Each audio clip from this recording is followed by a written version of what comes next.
आपण पाहत आहात सत्याची बाजू मांडणारं हक्काचं न्यूज चॅनल M24 तास।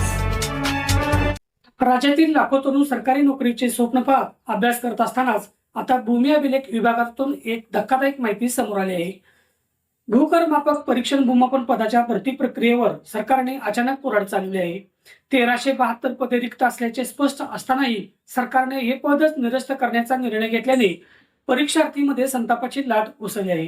गेल्या 5-6 वर्षापासून अहोरात्र मेहनत करणाऱ्या विद्यार्थ्यांच्या भविष्याशी हा क्रूर खेळ आहे का, असा प्रश्न आता उपस्थित होत आहे। पाहूया सविस्तर बातमीपत्र।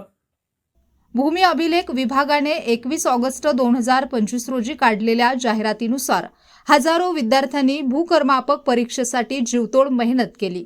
मार्च 2026 मध्ये निकाल लागला, कागदपत्र पडताळणी झाली आणि उमेदवार केवळ नियुक्तीपत्राची वाट पाहत होते। मात्र 1 एप्रिल 2026च्या मंत्रिमंडळ निर्णयाने या सर्व आशेवर पाणी फिरले आहे। जमाबंदी आयुक्त कार्यालय पुणे यांनी रिक्त असलेल्या 1372 पदांचा अहवाल महसूल विभागाकडे पाठवला होता। मात्र मंत्रालयातील लाल फितीच्या कारभारात ही जागावाढीची फाईल अडकून पडली आहे। विशेष म्हणजे प्रशासकीय कामे प्रलंबित असताना आणि मनुष्यबळाची कमतरता असताना ही पदे मृत घोषित का केली जात आहेत, असा सवाल संतप्त उमेदवार विचारत असून मंत्रालयात प्रलंबित असलेली 1372 रिक्त पदांची फाईल त्वरित मंजूर व्हावी, ज्यांची पडताळणी पूर्ण झाली आहे त्यांना तातडीने या रिक्त जागांवर नियुक्त्या मिळाव्यात, अशी मागणी करत पात्र उमेदवार असताना खाजगी भूकरमापकांचा अट्टाहास का, असा संतप्त सवाल सुद्धा विद्यार्थी विचारत आहेत। भूमी अभिलेख विभागाने 21 ऑगस्ट 2025 रोजी काढलेल्या जाहिरातीनुसार हजारो विद्यार्थ्यांनी भूकरमापक परीक्षेसाठी जीवतोड मेहनत केली। मार्च 2026 मध्ये निकाल लागला, कागदपत्र पडताळणी झाली आणि उमेदवार केवळ नियुक्तीपत्राची वाट पाहत होते। मात्र 1 एप्रिल 2026च्या मंत्रिमंडळ निर्णयाने या सर्व आशेवर पाणी फिरले आहे। जमाबंदी आयुक्त कार्यालय पुणे यांनी रिक्त असलेल्या 1372 पदांचा अहवाल महसूल विभागाकडे पाठवला होता।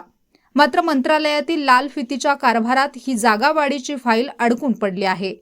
विशेष म्हणजे प्रशासकीय कामे प्रलंबित असताना आणि मनुष्यबळाची कमतरता असताना ही पदे मृत घोषित का केली जात आहेत, असा सवाल संतप्त उमेदवार विचारत असून मंत्रालयात प्रलंबित असलेली 1372 रिक्त पदांची फाईल त्वरित मंजूर व्हावी, ज्यांची पडताळणी पूर्ण झाली आहे त्यांना तातडीने या रिक्त जागांवर नियुक्त्या मिळाव्यात, अशी मागणी करत पात्र उमेदवार असताना खाजगी भूकरमापकांचा अट्टाहास का, असा संतप्त सवाल सुद्धा विद्यार्थी विचारत आहेत।